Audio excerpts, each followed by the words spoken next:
slide. It's going to be okay. And the Dow Jones, without any policy of any kind, went up 8,000 points.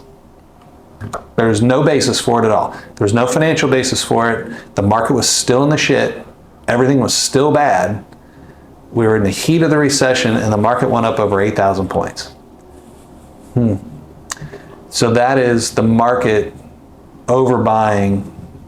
That's speculation. That is cash being put into the market to try to control the public, what the public sees. Because billionaires have enough money to do what the hell they want.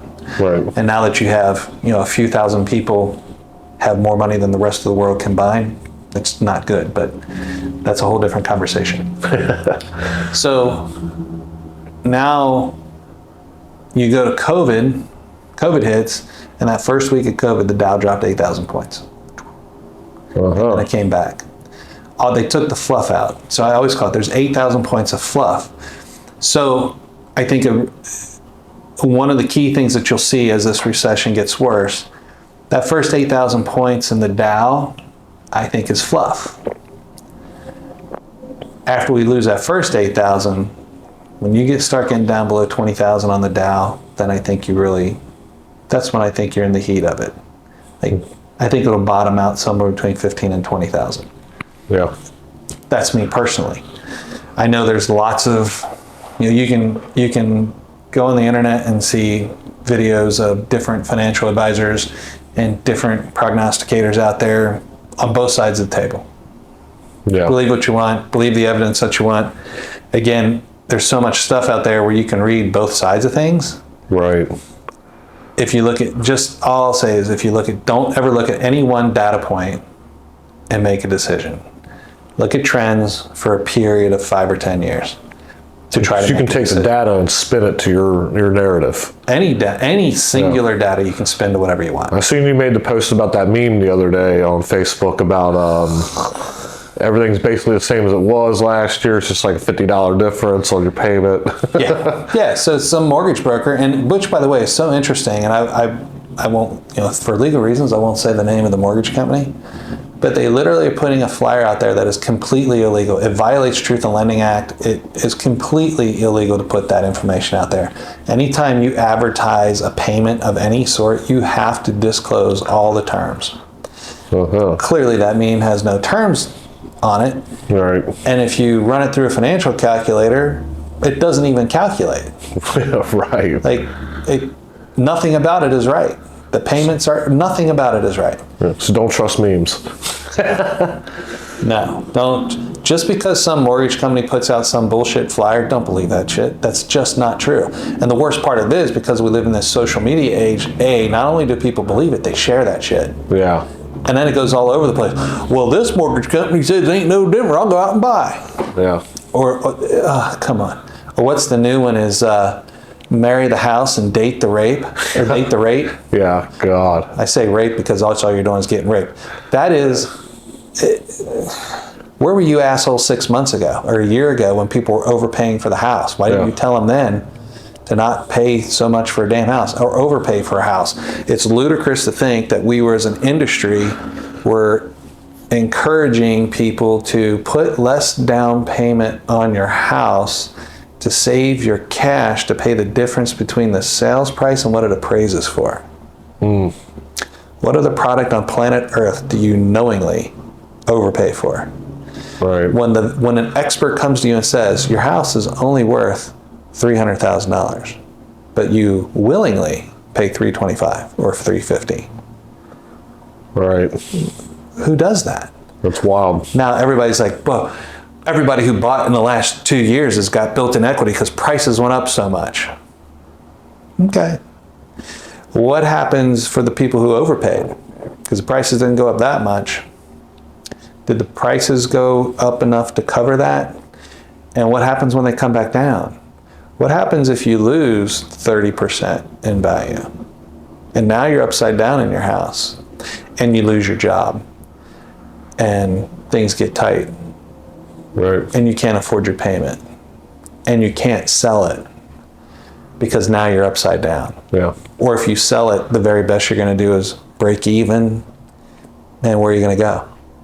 Yeah. because we have other issues happening that nobody looks at, where rental, normally when you're in a housing recession, which by the way, this is not a housing recession, and that's why most everyone's so confused. The last 3 recessions have been housing recessions.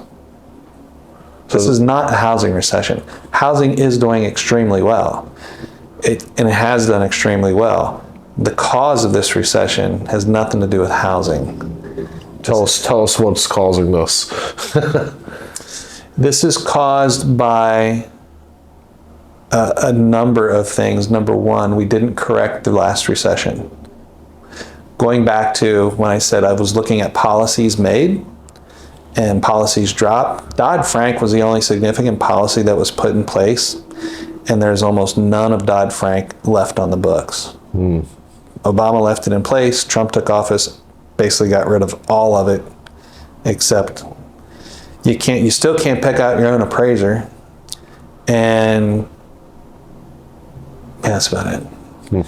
They used to, a lot of people will say, well, we don't have that, what they call those subprime mortgages.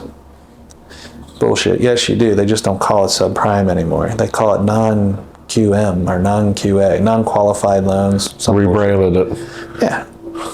How about, I can go out, you can go out today. If you can find a house to buy, it's in the right place, you can get an FHA loan with 3.5% down and a USDA loan to cover that 3.5% down.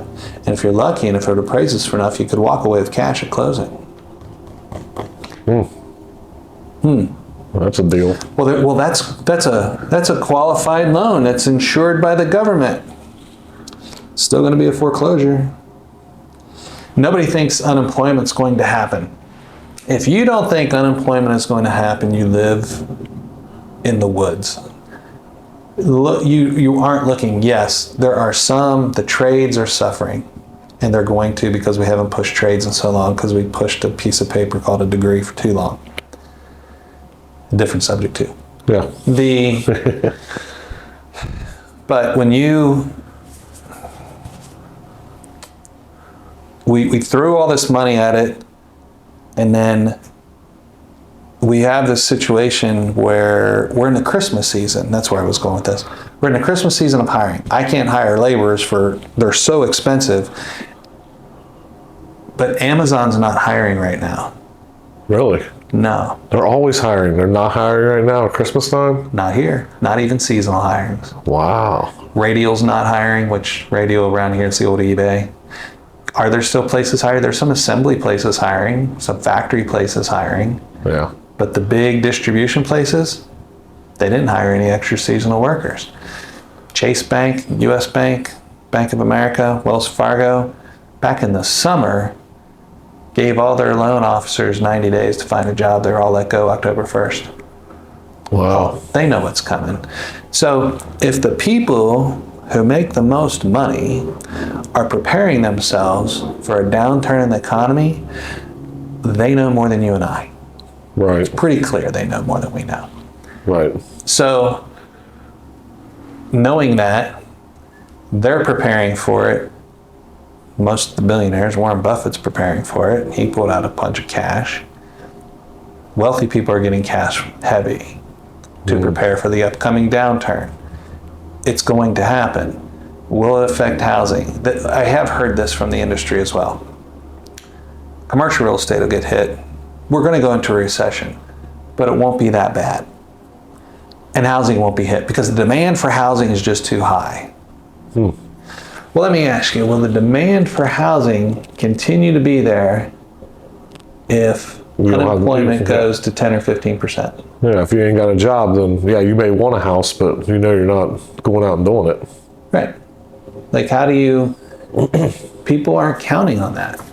I've already seen my business take some turns with the real estate. Like the real estate portion of my business has slowed down significantly because they're not selling as many houses, simple as that.